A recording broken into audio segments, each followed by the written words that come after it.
Hello, I'm Philip Brunelle, Artistic Director and founder of Vocal Essence and choirmaster organist at Plymouth Congregational Church in Minneapolis. So each day I've selected a composer who has had a role to play with both organizations. Mostly it has been composers who are of this age, of this era, but occasionally someone from the past, a great composer. So today it's Felix Mendelssohn, born in 1809, died in 1847. It's hard to imagine that when he was living at age 20, because he was already a genius, at age 20, the first time outside of Leipzig that Bach's St. Matthew Passion was performed.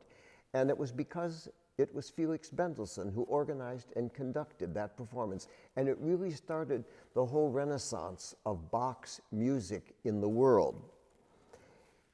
At age 17, he did his overture to Midsummer Night's Dream, which is a piece that is played all the time. And who can think that this guy was 17 years old when he did it?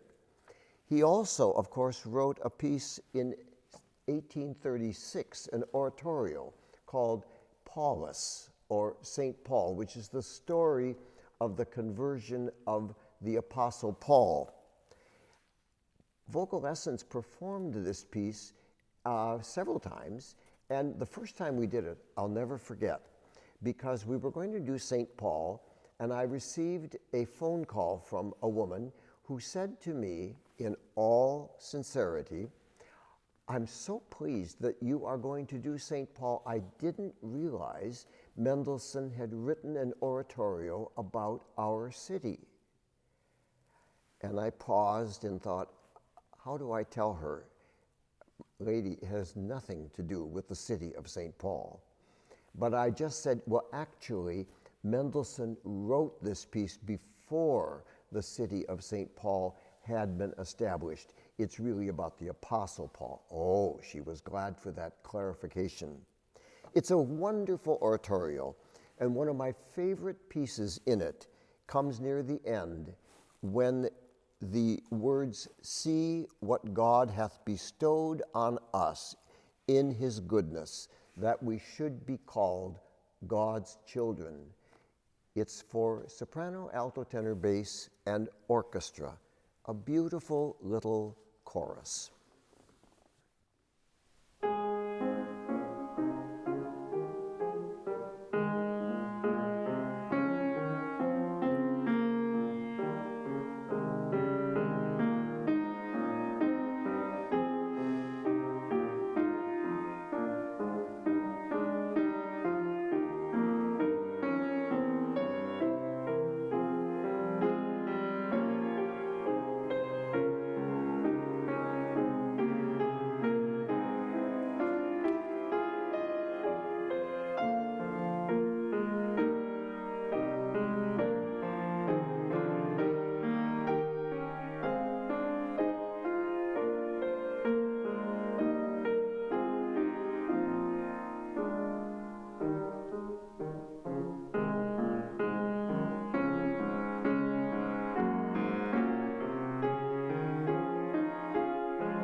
In 1840, Mendelssohn wrote a cantata that was for male chorus and 2 symphony orchestras, brass orchestras, for Leipzig, and it was done in the big market square. It was a piece to celebrate the 400th anniversary of Gutenberg's printing press.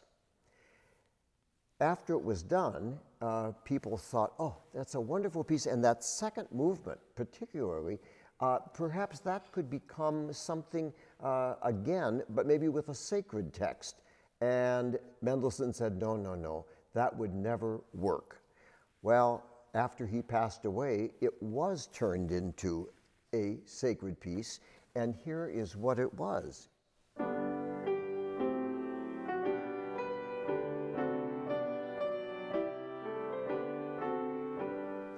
So Hark the Herald Angels Sing is what originally was Gutenberg's printing press. And that's why when you get to that line in Hark the Herald,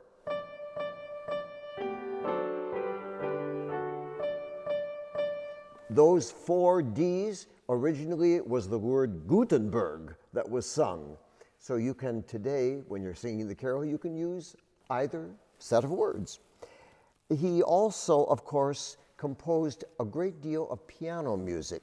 He wrote a series of pieces that were called Songs Without Words. There are actually 48 of these songs without words written over a period of 1829 to 1845.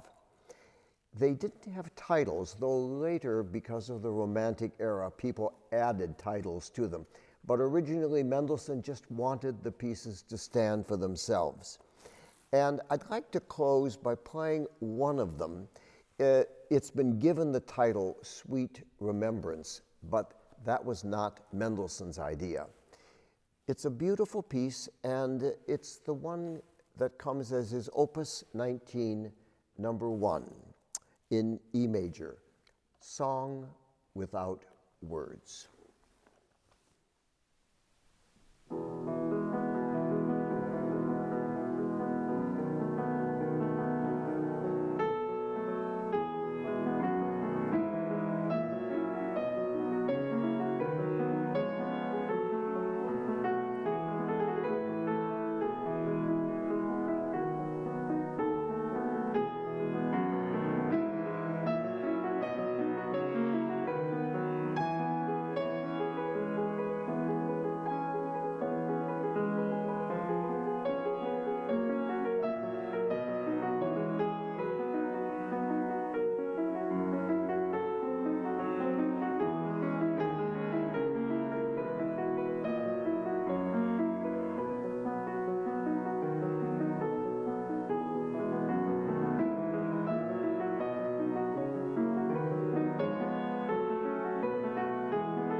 Have a wonderful day.